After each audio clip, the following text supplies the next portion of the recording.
สรุปแล้วนะก็คือทั้งเจ้านะก็บ่ได้เข้าคุกแมนอืมก็นี่ก็อภัยครั้งที่หนึ่งนี่เขาเตือนครั้งที่1บ่แมนนี่ครั้งที่2ถ้าเฮ็ดผิดเขาเอาไปเลยบ่บัดนี้แมนเว้าเมื่อใดคอยก็สัญญากับเขาก็ยอมหมดทุกสิ่งทุกอย่างคอยก็เว้ากับเขาสัญญาเคยเว้าตอนเที่ยงเจ้าก็ไปตอนเที่ยงเว้าตอนใดก็ไปชั่วโมงนั้นแล้วนะถ้าว่าสิฆ่าลูกฆ่าเต้าสิแมนมันผิดเพิ่นจะเอาไปเลยบัดนี้แมนบ่ให้ไปคือแต่ก่อนนะไปตากแดดแต่พ้นจนบ่นี่พาลูกไปห้ามนั่นแหละนี่ไปโคกไปป่าแต่ว่าทั้งไอ้แก้วนี่ฮู้ดีบ่ว่าสิถูกจับแม่ฮู้มันตะหึงแล้วบ่โดยแต่เจ้าของยังบ่มือคิดว่าก็แล้วแหละเพราะเมื่อเช้านี่แหละเรื่องจริงเลยมื้อเช้านี่เขากำลังสิมาเอาเจ้าแม่นเอ้ยน้องมาเอาไปเว้าในเฮือนเขาแม่สิพรเพราะว่านี่แม่นค่อยได้ยินแว่วๆนะเขาสิจับจะแต่ดนๆแล้วได้แต่ยังแต่เจ้าอันรอบแรกบ่แต่รอบแรกที่เมียเจ้าหนีพุ่นแล้วเจ้าอันด่าเมียแบบนั้นอันนี้นะแน่นแต่ทีนี้มันฝนตกโดยฝนตกเลยก็ฮู้มัดเขาเลื่อนแม่นสิ่งที่เจ้าฮู้น่ะมีคนมาบอกเจ้าตลอดโดยเขาคือฮู้การเคลื่อนไหวของการแบบนี้เนาะก็นะเขาแม่สิพรเด้เมื่อเช้านี้ก็ขึ้นไปเว้าอยู่พุ่นเด้พอสิพรลงมาเอาแต่เช้าอยู่นี่ก็คือเตือนเรียบร้อยแล้วแน่นแต่เจ้าก็ฮู้ดีเนาะบัดนี้เขาก็ประกันให้บัดนี้เขาแม่สิพรมันก็ให้เฮ็ดเพชรจังน่ะเขาก็แม่สิพรจับเรารับประกันให้แม่นก็คืออันครั้งที่1เรารับประกันให้ถ้าว่าเป็นยังมาจะไปสร้างความเดือดร้อนให้ชาวบ้านก็เมษพรหับเคาะแม่นหับเสียหายให้เจ้าโดยเราว่ากับป้าเราแม่นบ่โดยไปถามเรื่องเบิ่งเจ้าบ่เสือเขาสิบอกสิพรหั่นเมื่อเช้านี้ก็หลายคนก็คือจะไปเฮ็ดหยังผิดนั่นนี่แม่นเฮ็ดในเฮือนได้ใช่ก็ไปหาเขา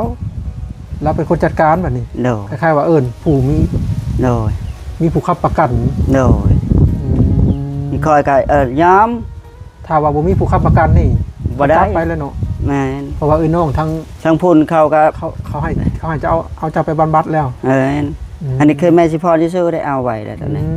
นี่จังซี่ทั้งโคกนั่นวิทย์แล้วตอนนี้ก็บ่มียังอยู่พุ่นบ่ต้องไปหานั่งเขาบอกปอสิ่งตอนนี้ไม่เจ้าชุดว่ามีหยังขึ้นไปหาแม่เฉพาะนี่ก็เฮ็ดจะบอกชาวบ้านว่าขึ้นในเฮือนในศาลคอยตอนนี้ด่านั่นลูกด่าติลูกนี่สินะนั่น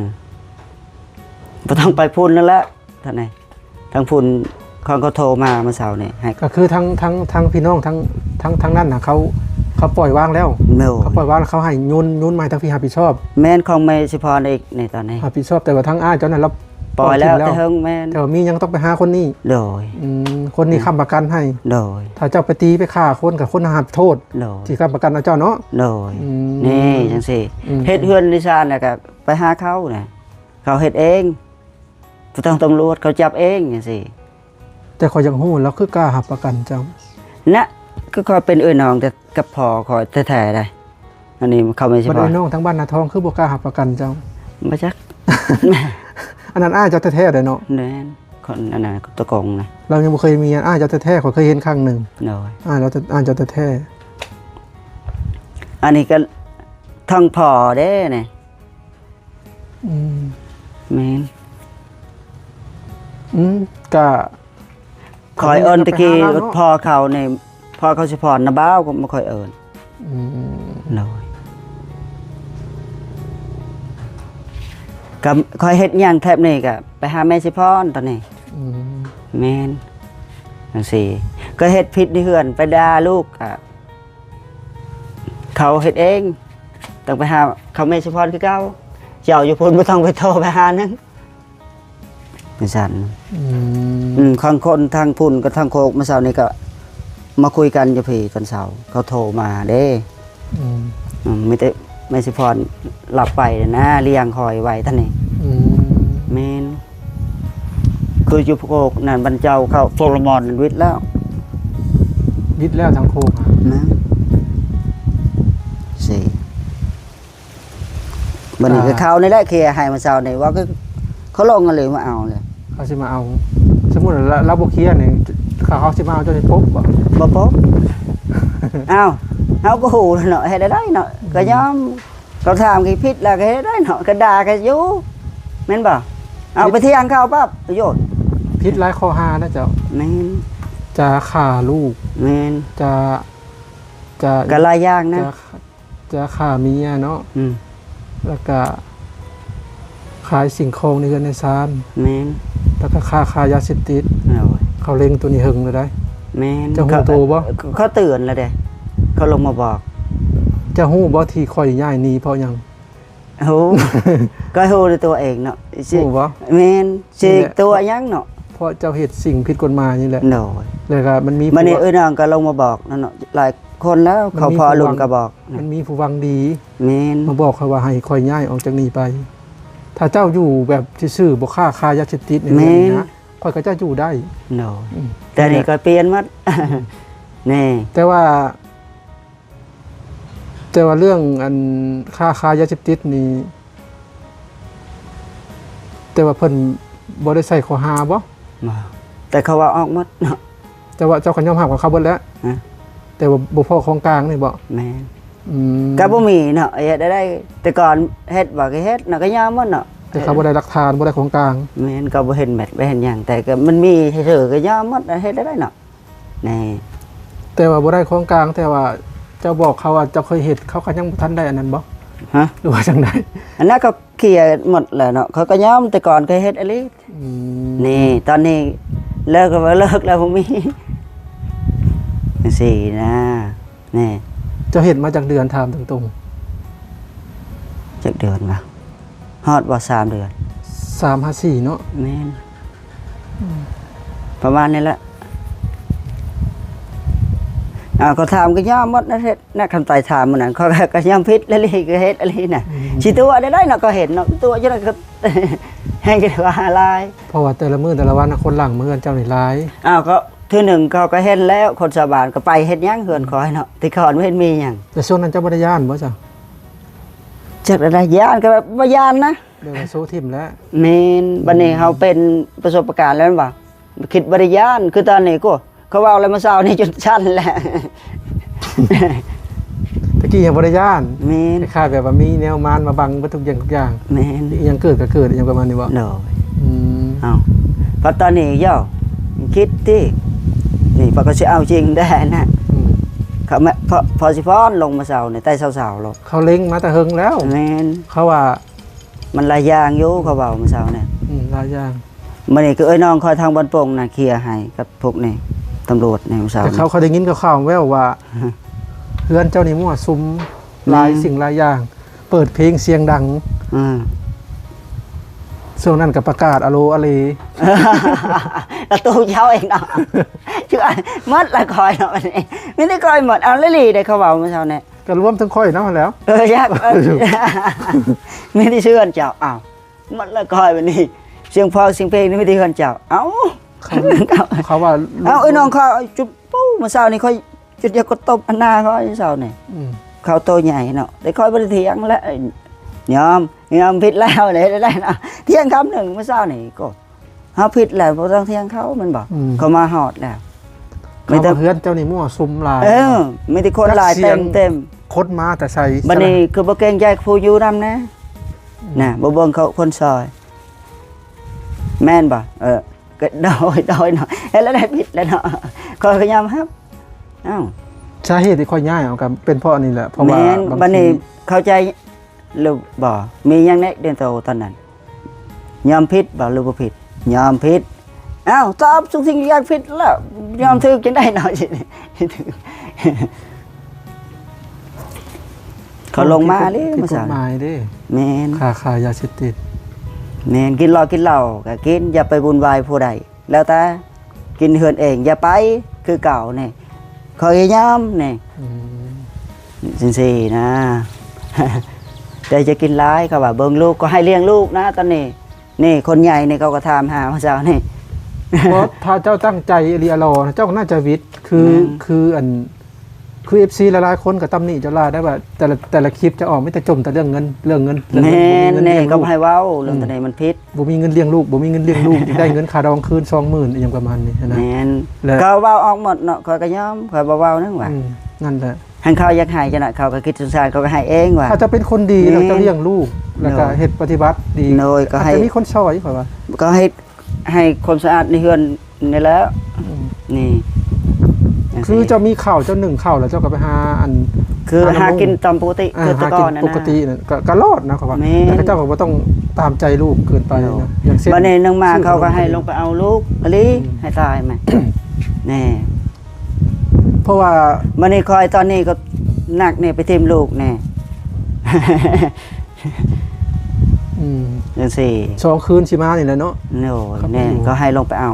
เขาว่าเขาบ่มีเงิน อืม เคยได้จักแสนนี่เคยลงไปเอาไว้ป่ะจังซี่ เอาเว็บซี่ถ้าว่าทางนั้นว่าสิคืนให้เจ้าก็มีแต่ว่า โน่ ทางซุมคอยนี่สิไปใส่เอารถไทย อืม ตามผู้ใหญ่ใจดีเพิ่นไหน โน่ ไทยมาแล้วเจ้าก็อาจจะคนมาหรือว่าจังใดจะ เนาะ บ่แน่อันนี้นะ มันก็มีคนไปส่งจนไปเอาเขาขึ้นมาแต่ผลสิขับรถไถนั่นมันบ่นั่น แต่ว่ามันแดดมื้อนี้มื้ออื่นมื้อฮื้อนี่ก็แห้งแล้วทาง เนาะ ไปสะดวกอยู่ อันนี้ก็ถามพัดคนทางนี้มันก็เงาลูกผู้เดียวเนาะน้องมันนี่ตะกี้มันมีอายได้เล่นนำกันแมันบ่น่ะอันนี้แต่ไปมันนั่นจู อืม ก็ยังมาเอาคืนได้แต่คืนนั่น อืม แม่นมันแปลกเล็กน้อยมันเคยมีหมู่ลินมันบ่อันนี้อยู่2คนกับพ่ออุ้ยชาวๆๆอย่าไปว่าได้อีกอ้าวพันลูกเจ้าของยังไปเว้าเขาอีกมั้ยบ่นี่พัดเข้าไปเลยชื่อเฮาคิดได้ปะเนี่ย บ่ว่าทุกสิ่งทุกอย่างมันเกิดจากตัวเจ้าเองทั้งหมด แม่น เจ้าคิด มันนี่ บ่ได้ คนผู้ใหญ่เมื่อเช้านี่ก็ติคอยได้พวกตำรวจนะเขาเว้าคอยเมื่อเช้านี่ อืม ก็ให้ไปเอาคืนน่ะ มันเกิดที่ตัวเจ้าเอง มันนี่เจ้าตอนเฮ็ดเฮือนนี่บ่แม่นก็มาเจ้าเซ็นสัญญากับพบาลว่าของลูกแน่จะไปแยกเฮ็ดหยังแน่มาเฮาเซ็นแล้วลีนั่นใบพบาลมันบ่นี่ยืนยันครบเรียบร้อยนี่ นั่นแหละ มันผิดตัวนี้ในคอยน่ะเขาจูตึมหลายไล่ทิ้งไล่ย่างคอยก็ยอมปิดหน่อยได้ชิบว่าแม่นของก้อยก็สิแม่นยังไงจะมีจักคำเลย ถ้าเป็นข่อยนี่ถ้าข้าข่อยเป็นเจ้านี่ก็สิอยู่เฮือด ก็นั่นแหล้วก็ให้ไปใช้อันนี้ให้เปลี่ยนตะได กิน ได้ งบงีบไป แม่นก็เฮ็ดกี่การอยากเฮ็ดก็นอนก็ว่า อืม นี่จังซี่ก็ให้เลี้ยงลูกอันนี้ไปก็ไปคือตอนนั้นเนาะ ถ้าว่าเจ้าเฮ็ดคือเก่านั่นนี่ก็ขอยันเจ้าก็กลับไปอยู่จุดเดิมเผลอๆให้นักกว่าจุดเดิม แม่นให้เฮาบ่เปลี่ยนก็ก็เฮ็ดอะไรได้บ่นี่ของสัญญา นั กั ก น กว่าจุดเดิมอีก แม่น มันบ่ได้เห็นแบบกว้างไกลไปสิดอก แม่นก็ว่าเฮือนซ่านก็มีครบยังเฮ็ดอีกละโลละเลยแน่มันยอมหมดเนาะ อืม นั่นนะวันนี้นิสัยก็ทำลูกผู้หนึ่งแบบนี้ผู้หนึ่งยืดใส่ชูเขาว่าวันนี้ทางปตาเขาก็บอกไปเลยวันนี้ทางพูนก็บอก เราเท่าเลยเนาะ เราเท่าหนึ่งมาเพราะเราอยู่ตัวพอเดียวเอกนะล้านก็บ่มีล้านผู้หนึ่งก็ไปชวนกลัวคนใหญ่นะไฟสิเบิ่งมันนี่เราก็แก่แล้วก็นั่นหน้า ก็น่าสงสารคนเฒ่าอยู่ ก็นั่นแล้วนี่ปัญหา สมมุติว่าก็อยากพากถึงอันลูกๆพ่อๆแม่ๆทั้งหลายเนาะ โดยแม่น ที่แบบว่าได้ลูกได้เต้าเลยให้คนเฒ่าเลี้ยงเนี่ยสงสาร ชาวบ้าน เพิ่ ได้ เออ ก็หายคอยได้ เพราะว่าเพิ่นเลี้ยงลูกจนใหญ่แล้วยังจะให้เพิ่นเลี้ยงลูกอยู่นะ แมนมันนี่คอยเป็นพ่อเนี่ยเขาเว้าติคอยเมื่อเช้าเนี่ยถามแล้วเขาไม่เฉพาะยังเว้าคอยอีกโอ้ยขึ้นไปพุ่นมันนี่ก็ถามหาแต่ยุดซุมเช้าๆอยู่มันนี่คือคอยไปทิมลูกไปให้คนอื่นเนี่ยจังซี่ก็ไปให้พ่อตาเราแก่ๆเนี่ยขนาดหน้าเราก็ไม่ได้ลูกชายเห็ดพอดียวเนาะเราไม่ได้ดำนา แต่ว่าเรื่องไปเซ็นไปยังได้ซะตอนนี้เจะติดหนี่จักห้านแล้วตอนนี้ 2 ห้าน สึกทางห้านเขาก็แนะนำบ่ได้ เนาะ เขาว่าเขาบ่อยากให้เจ้าติดเขาบ่อยากให้เจ้าติดเพราะว่าเขาก็เบิ่งพฤติกรรมเจ้านะ แม่น คิดว่าใดๆ บ่ต้องตามใจเกินไปลูกเจ้าก็ได้เพราะว่าเจ้าตามใจแต่ตอนแรกๆนะตอนที่เจ้าช่วงมีเงินน่ะเนาะก็ว่าได้ เจ้ามาซื้ออริยรอนะ แต่ คนมาจุดซุมนี่เขาจนว่าจนเจ้าได้ว่าป้อกินจำลูกคนรวยว่ะเขา แม่ ว่าน ซื้อขนมแซวสะที่ผ่านมานะก็เป็นความจริงเนาะ แม่นโด อืม บอกเป็นยังเลยนะ อืม มึงนี่บ่ปวดไป ยืนลายแล้วปวดบ่ แม่นเดินไข่เลยนะน่ะ อืม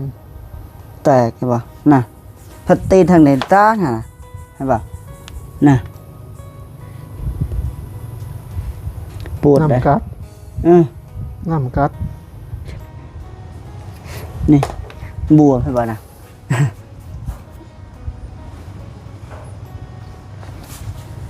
ยืนเฮิงบ่ได้เลย เงินบ่ เมื่อในบวมเห็นป่ะน่ะถึงขึ้นแล้ว แต่มันเป็นแผลเป็นมาวานเด้อ แม่นี่ว่าไงฮะคอยชื่อยานเองเนาะห่านแตกน่ะคือตะเก็บงูเห็นป่ะ เจ้าก็ย่ำมันได้ใส่ ฮะ เปลือกคำป้อมนะ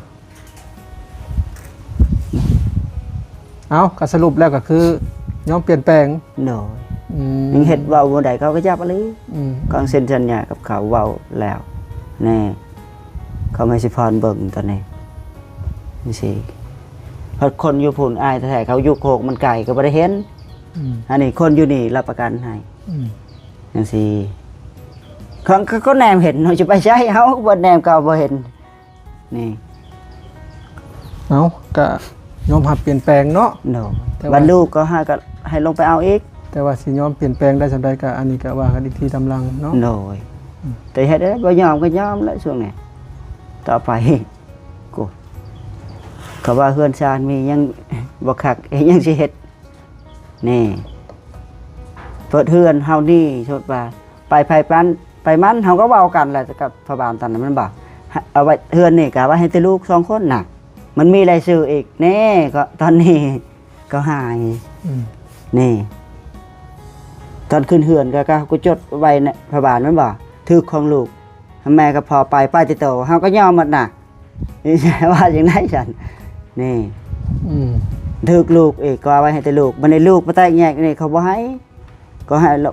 อยู่คือเก่าเนี่ยนั่นทางพ่อตากับคนเฒ่าเลย เอาพี่น้องเอ้ยเรื่องราวนี่สิเป็นจังใดก็ติดตามกันต่อไปเนาะ เอาเฮ็ดมื้อใดก็ว่าไปมื้อนั้นเลย ไอ้แก้วสิเป็นจังใดในอนาคต โดย รอติดตาม เฮ็ดบ่เฮ็ดก็อยู่ในเฮือนก็บ่ให้ถือลูกไปใส่นี่ก็ให้เลี้ยงลูกก็ให้ลงไปเอาคืนอีก อืม ครับว่าเขา รอติดตามกันต่อไปชีวิตของเราจะจบลงแบบใดเนาะ แม่น เอาพี่น้องเอ้ยเดี๋ยวเบิ่งบรรยากาศเท่านี้ก่อนซึ่งมื้อนี้ก็เป็นมื้อที่แดดคักพี่น้องแดดตั้งแต่ประมาณ 10 โมงเริ่มแดดแล้วก็จนฮอดตอนแรงเลย ซึ่งบ่พรก็ดีใจได้เห็นแสงแดดสักเครื่องก็แห้งไวเนาะมื้ออื่นบ่พรก็สิซักผ้าห่มอยู่2ตู้หลายคนอยู่ตำนี้เจ้าหลาย คอย แล้ว ผิดอะไร มีเฮือนมีชาแหละคือบ่คิดส่วนหลายน่ะเว้าตรงๆเนาะ โดย ส่วนหลายคนเข้าไปในกลุ่มพวกนี้แล้วเจ้าบ่ค่อยคิดอย่างทางนั้น แม่นเขาบ่ให้สบอกสอนเขานี่อะไรนี่ ว่าง่ายๆคนไปยุ่งกับนั่นนี่แล้วบ่ค่อยจะ แม่ คิด นคนข้างนอกก็บ่ให้เขาในเฮือนคอยตอนนี้ก็ให้ไล่ออกอย่างเดียวก็เห็นเขาให้คอยตอนนี้เขารับหมดบ่ให้ไผนอน นี่เอ้ยน้องเขากันแล้วแต่ นี่ สาเหตุที่เกิดเรื่องกันนี่แหล้วจะเอาหมู่ เอ มา อนี่จังซี่นี่ก็ติไล่มื้อเช้านี่โอ้ยเขาด่าคอย เอาหมู่มาเฮือน แม่น เอาหมู่มาเฮือนแล้วผัดเมียผัดอยู่ในเฮือนผัด เครื่องคองเฮาเสียบ่นี่อ้าว แอบมักกันแล้วก็ไปนํกันก็มีแบบที่นาสมมุติว่า แม่นนี่ เรื่องราวตัวนี้ แหละเพิ่นเฮือนจานมาเจ้าเฮ็ดให้แน่ อืม มันจะเอาชุบพอใจแมันวะนี่จังสี่นั่น แหละ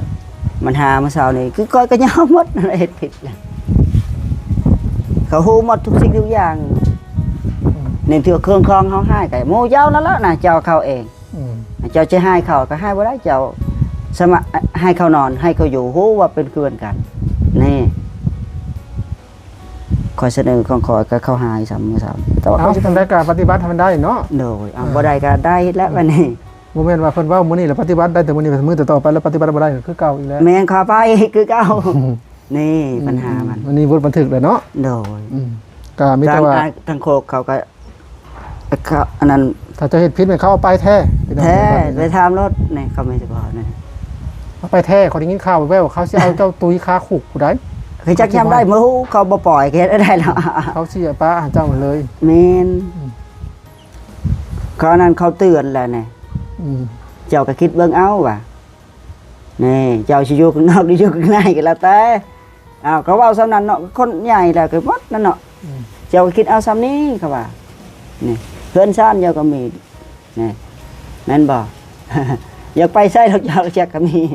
ยังเอาอีกน่ะการเลี้ยงลูกอ้าวแม่นบ่ ส่วนหลายนะฮะ เฮาพัด ที่ เอา ผ่านมานะคิดบ่ได้เนาะ โดยพัดเอา สิ่งที่คิดบ่ได้ อีก ก็อาจจะเป็นย้อนเฮาไปลงมัวเมากับสิ่งที่บ่ดีเนาะ โดยบัดนี้เอาเพื่อนมาอีกในเฮือน อืม บัดนี้ผู้หนึงเว้าซั่นจังซี่สิเฮาไปนํเขานี่เขาบ่ให้เอาเข้า อันนี้ฮะมันขึ้นกับตัวเฮาเอ เอง ง ทุกสิ่งทุกอย่างขึ้นกับตัวเฮาเองทั้งนั้น เฮาก็ยอมหมดเขาบ่ได้ว่าคอยบ่ผิดนะ ถ้าเฮาปฏิบัติตัวดีมันก็ดีถ้าเฮา แม่ เฮ็ด น ชั่วก็ชั่ว ตอนนี้ก็ให้เพื่อนบ้านมานอนในเฮือนนี่ก็เห็นทุกสิ่งทุกอย่างก็เว้าไม่ซั่นเนี่ยต่อไปนับแต่วันนี้เขาว่าสิไปให้ไปนอนแล้วนี่ อ้าวน้าคนเบิ่งก็เบิ่งเนาะเพิ่นคอยตอน อั นี้ นคนที่มานั่งกับกำกับกิ่มนี่คือเขาว่า อืม คนที่มารออันนั้นแหละเขาว่าแม่นบ่ เออแหม เอาน้องพี่น้อง เนาะ สำหรับคลิปนี้บ่พรก็สิได้ขอโตวจบคลิปเพียงเท่านี้ก่อนเนาะก็คือนี่แหละได้ฮู้เรื่องราวทางไอ้แก้วแล้วเนาะก็คือสรุปแล้วก็ ยอมทุกสิ่งทุกอย่างต่อไปบ่เฮ็ด น้องทุกสิ่งทุกอย่างแล้วก็ ให้เฮ็ดแมลงก็พาไปแมลงเฮ็ดตอนใดไปมื้อนั้นน่ะนะ อืม เว้ากับเขาแล้วเนาะ เอา นี่ โอเค สิบ่ญาติยังไงเนาะก็บ่ได้เว้าเล่นได้บัดนี้ ไปก่อน ก็บ่อดเนี่ยแต่เฮิงนั่นนี่ อืม เขาว่าก็จนอดฮอดปานนี้แต่เฮิงๆแล้วก็ว่า อ่า โดย